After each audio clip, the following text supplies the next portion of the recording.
My name is Alan Turing. I was a mathematician, a logician, and a pioneer of computer science. Throughout my life, I have sought answers to difficult questions. Can a machine think? Can it reason? And above all, what does think really mean? Many remember me for my work in decrypting Nazi codes during the Second World War, or for the creation of the so-called Turing machine, an abstract model of calculation that today represents the theoretical foundation of your computers. But today I don't want to talk to you about war or algorithms.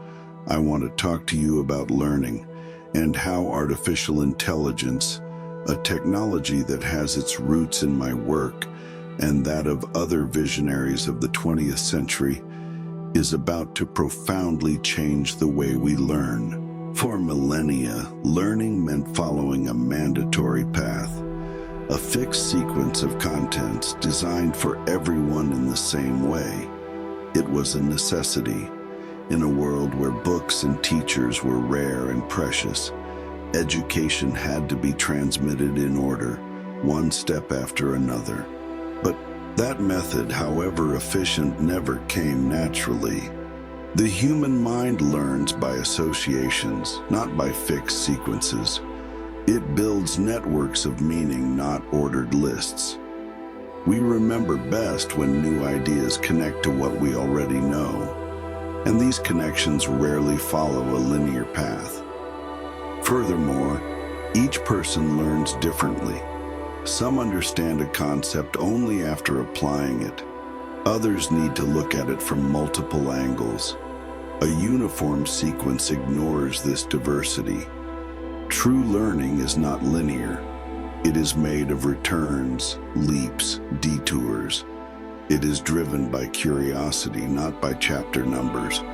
When we force students to follow a rigid path, we risk inattention, gaps, or worse, an overload of meaningless information.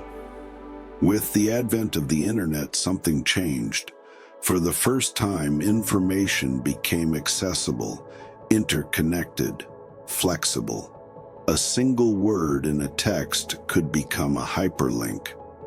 With a click, you were catapulted into a new topic, a new dimension of knowledge. Hyperlinks have broken the chain of linear learning. One concept led to another, then another, in a path that closely resembles our way of thinking. It was just the beginning. But even then, a new vision was emerging. Learning could be adaptive, built around the person and not imposed from above. Today you are living in an even more decisive historical moment. Artificial intelligence not only gives you access to information, it personalizes it, it structures it, it adapts it to you. With artificial intelligence, each student can learn at their own pace, according to their own needs, according to their own interests. Learning is no longer guided by a one-size-fits-all program, but by your own mind, by what it needs, at the exact moment it wants or requires it. A piece of information might be superfluous for me, essential for you. An in-depth study for one might be a distraction for another. Artificial intelligence recognizes these differences. It follows them. It respects them. Notions are no longer imposed but chosen, organized, contextualized. Imagine knowledge that is shaped for you, that expands in depth when you are ready, that widens in breadth when curiosity pushes you further. This is what artificial intelligence can offer to school, to university, to life as a whole. But every powerful tool has a double face. Used intelligently, artificial intelligence becomes a multiplier of the speed of learning. It allows you to shorten the time between the question and understanding, adapting the content to your cognitive level, your mental state, your curiosities. It is like having a personal tutor always present, who speaks your inner language, who shows you every concept from the perspective that is most familiar to you, most natural, most effective for you. This means learning more in less time. It means not wasting energy on what you already know, but focusing on what is still missing. But if used badly, passively, uncritically, artificial intelligence can become a cognitive crutch, a means to skip steps, to avoid fatigue, to obtain answers without going through the process that leads to deep understanding. Thus, the mind, no longer trained to search, analyze, evaluate, begins to give up. The critical sense is lost. The ability to learn independently is weakened. There is a risk that some students will stop thinking, that they will be satisfied with ready-made answers generated by others or by algorithms, without asking themselves whether they are correct, coherent, profound. In this scenario, some will use artificial intelligence to fly, to enhance thinking and make it more agile, deeper, more personal. Others, however, risk forgetting how to walk. This is why the role of teachers will no longer be just to transmit notions.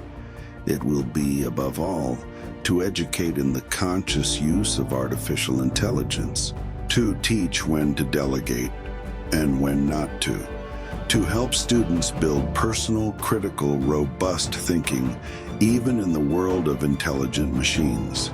Because AI must not replace human intelligence. It must expand it, stimulate it, challenge it.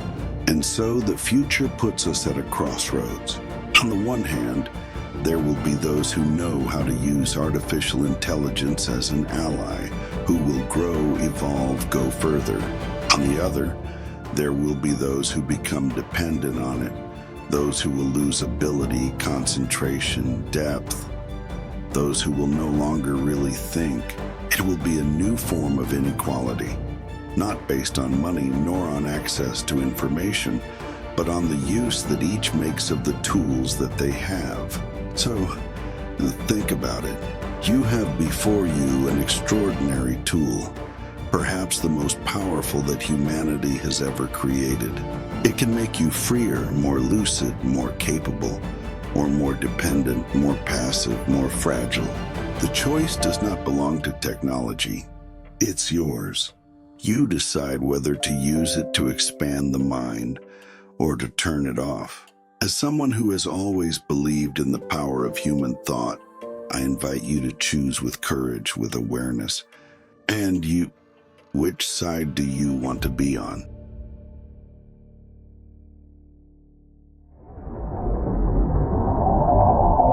Hi, I'm Giulio, and in this video I'm going to show you how I created the video with the avatar of Alan Turing, which you may have already seen.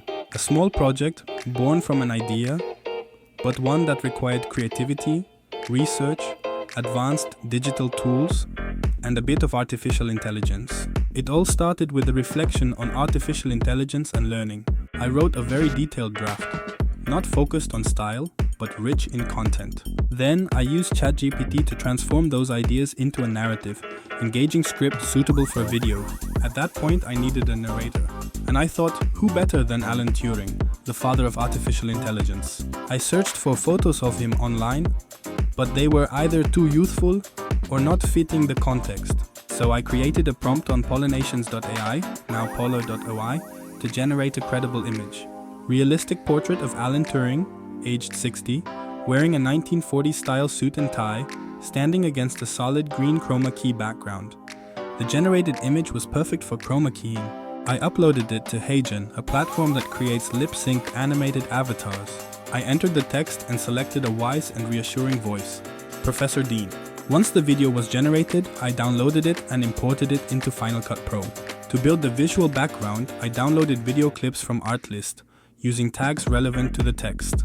To add depth to the sound, I integrated audio effects from the BBC sound effects library. I used the chroma keyer to blend the avatar with the background footage. Then, still on Artlist, I selected ethereal, cinematic, and mysterious music and edited it as the soundtrack. The text was translated using AI, and I created the subtitles with AGSub in .srt format to have full control and embed them into the video. Finally, I exported the video from Final Cut in a format compatible with YouTube. I added the title and description and uploaded it. It's a project created for education and public outreach, and it shows how today we can create engaging educational content using the right tools, a bit of technique, and a lot of passion.